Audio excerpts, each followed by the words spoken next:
Os deputados de esquerda parecem não aprender.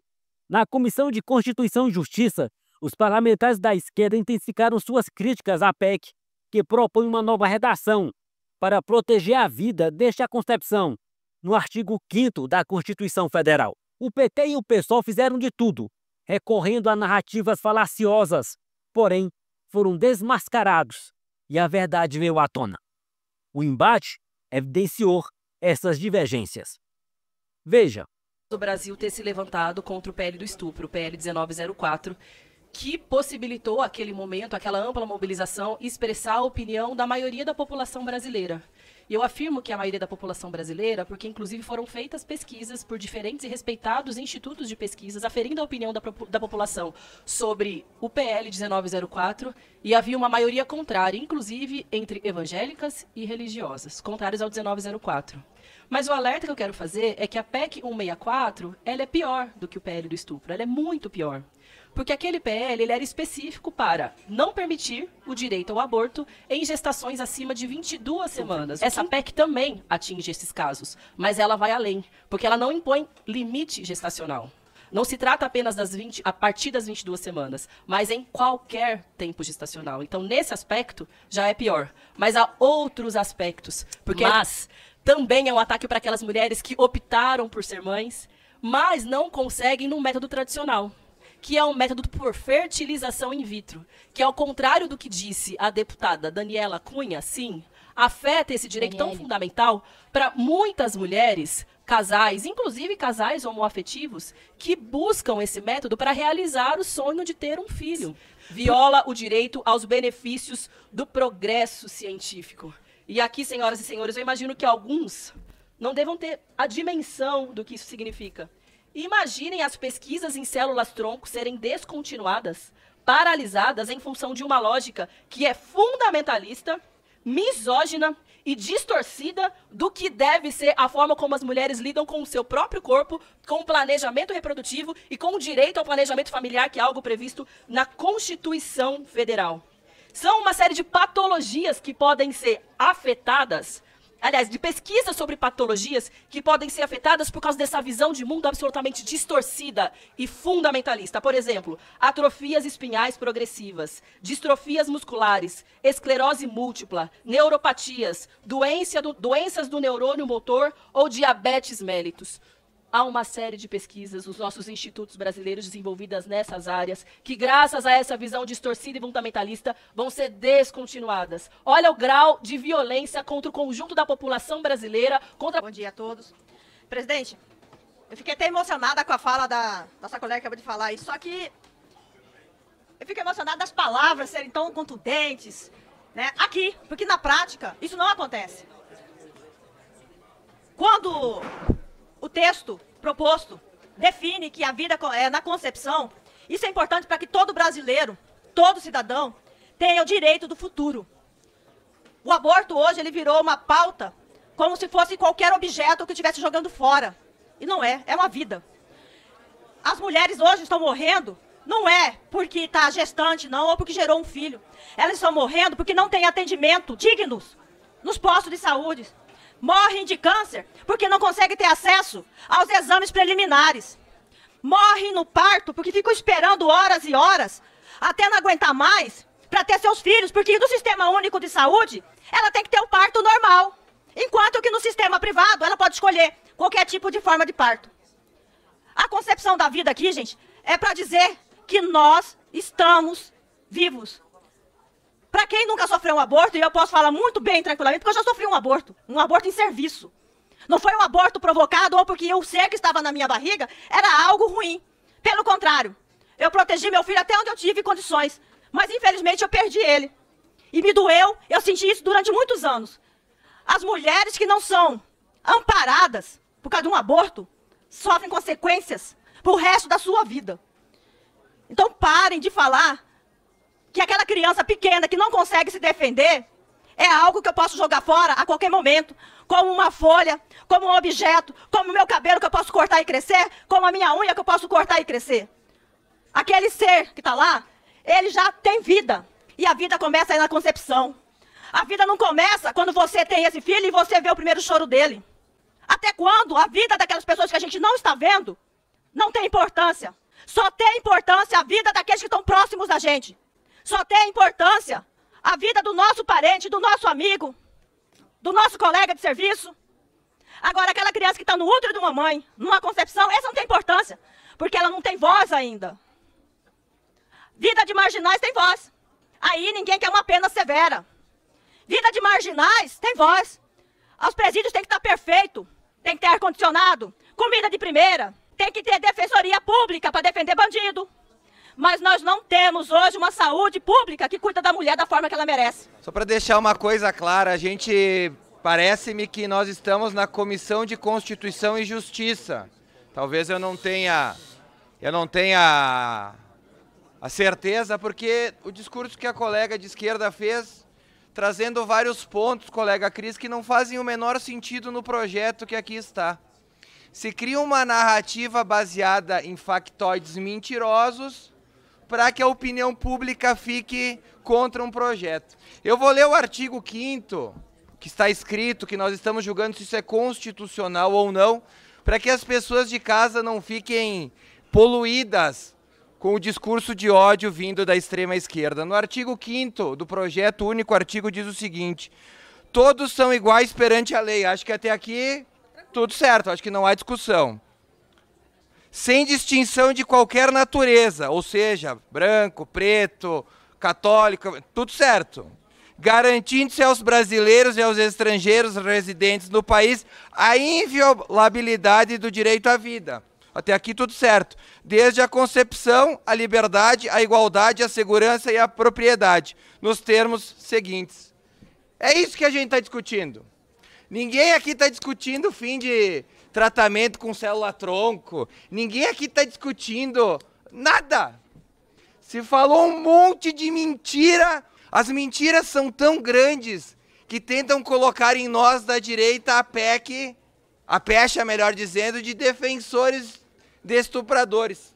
Mas, Coronel Fernando, eu te pergunto, se tiver uma PEC aqui, um projeto de lei, aumentando a pena para estupradores, como nós votaremos? Favoráveis. Como aquela deputada que falou trazendo mentiras votará? Contrária.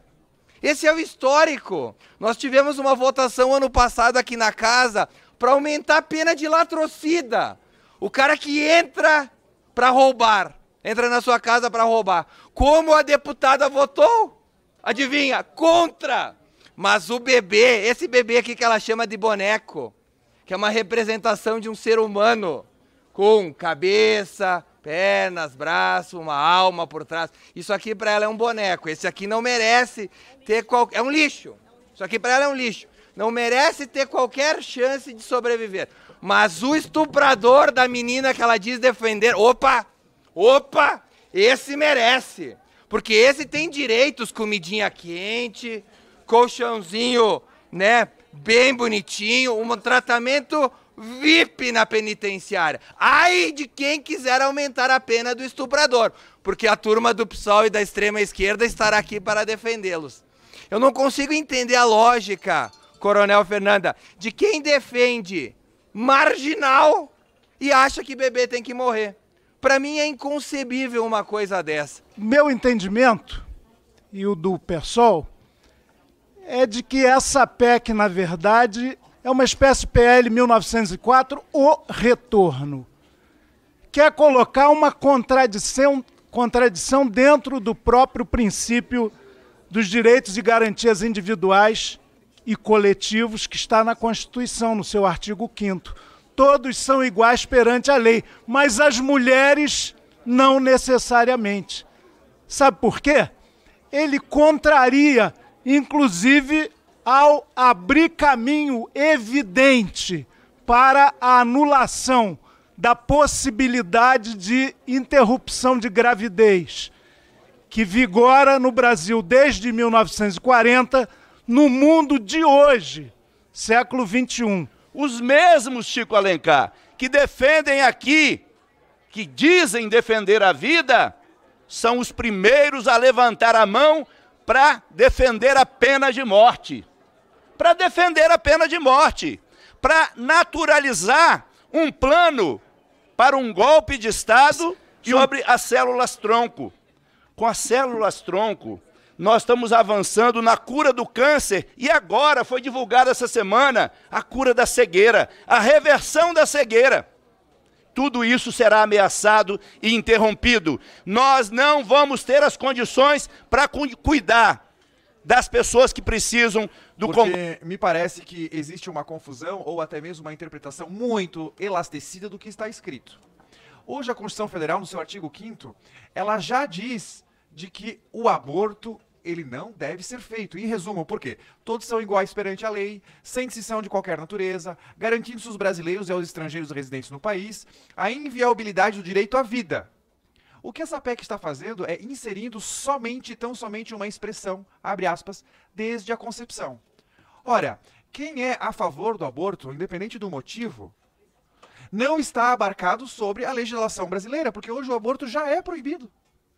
A única coisa que essa PEC deixa mais claro, e aqui o nosso assessor disse que contribuiu com ela na época e que não é de hoje, é deixando claro de que essa restrição é desde a concepção. Por quê? Porque se não houver esse esclarecimento, em virtude de diversas discussões e também uma interpretação elastecida, se diz de que é possível em determinado tempo, em período, semanas, se praticar o aborto. A Constituição agora deixa claro, não é permitido o aborto. E não é permitido o aborto desde a concepção.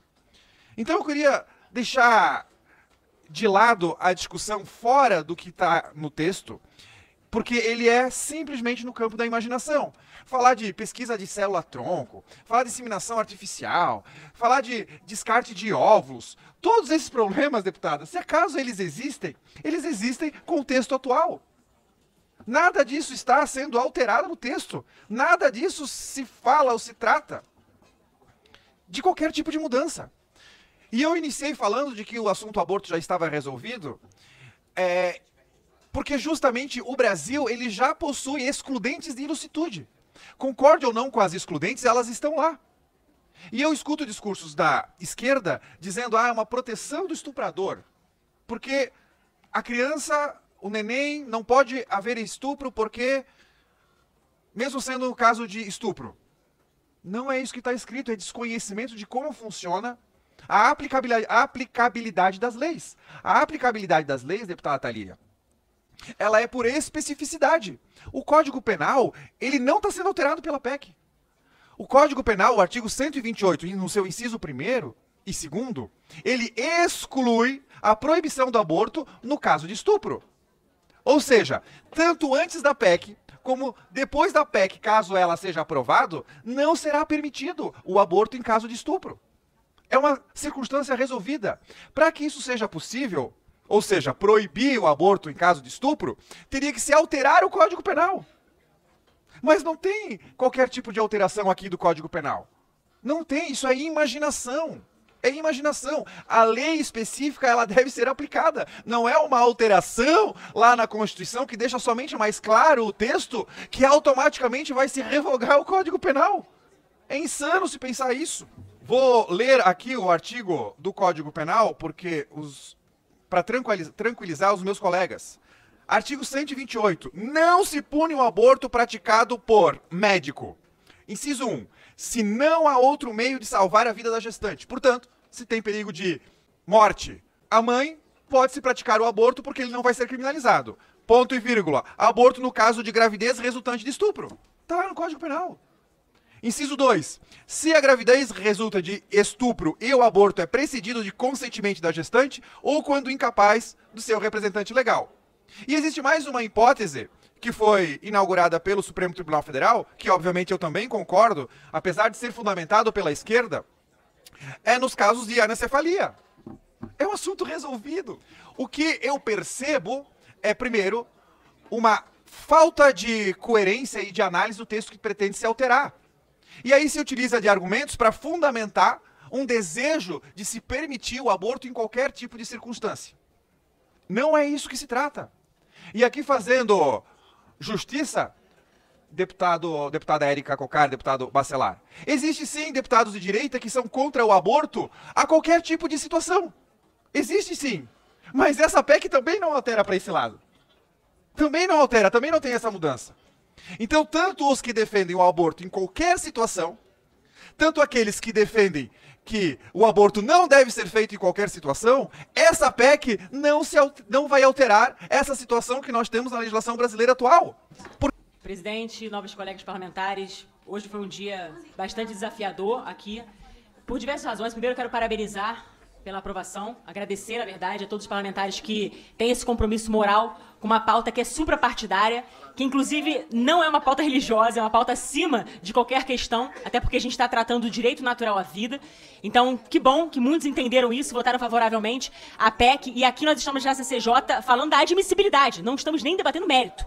Aqui é admissibilidade. No momento oportuno, na comissão de mérito, ou seja, na comissão especial, ali sim será debatido mérito. Então eu quero parabenizar e agradecer a todos os novos parlamentares. Hoje é uma vitória maravilhosa para a defesa da vida. E aqui realmente lamentar profundamente esse cenário que nós vivemos aqui. Eu, como mulher, sinceramente, me senti profundamente desrespeitada. Aqui a gente não está, de modo algum, em nenhum momento, eu até sugiro e faço um desafio, aqui, revisitem aí as notas taquigráficas, vejam onde, em que momento eu ofendi a honra e decoro de quem quer que seja. Em nenhum momento eu fiz isso, pelo contrário. Eu sempre respeitei a todos, aqui eu debato sempre as ideias. Podemos ter um antagonismo de ideias, isso é salutar para a democracia. Agora, lamentar profundamente o fato de que a democracia da esquerda não respeita as falas de mulheres. Dizem que defendem, por exemplo, mulheres, o direito das mulheres, mas não permitem mulheres que pensam diferente de exercerem o seu direito de falar. Ainda mais eu aqui, no exercício do meu mandato, no exercício, de fato, da minha atividade parlamentar, podendo falar, e justamente aqui na CCJ, nessa comissão,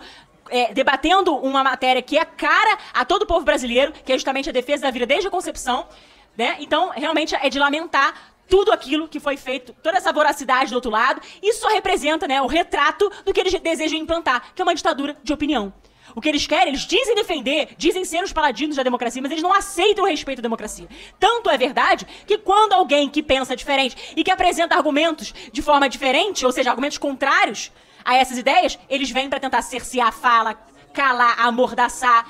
Enfim, isso é ditadura de opinião. Isso é a democracia da esquerda. Então eu quero lamentar e repudiar essas ações, né? E detalhe, muitos vociferaram aqui, não violência, mas violentar mulheres que estão ali no ventre materno pode. Violentar por meio do aborto, né? Isso pode, né? Porque as crianças são violentadas também, são torturadas por meio do procedimento que se chama aborto. Então a gente vê muitas incoerências, muitos absurdos que precisavam realmente ser, na medida, refutados, e foi isso que eu tentei fazer no meu período de fala. Então, é notável como as esquerdas tentam impor suas vontades através de táticas como essa. Uma vergonha, um tapa na cara da sociedade. Chamar o povo de burro ao tentar impor narrativas que não se sustentam em pé. Mas essa é a esquerda brasileira, onde vale tudo para impor a sua vontade, a sua ideologia.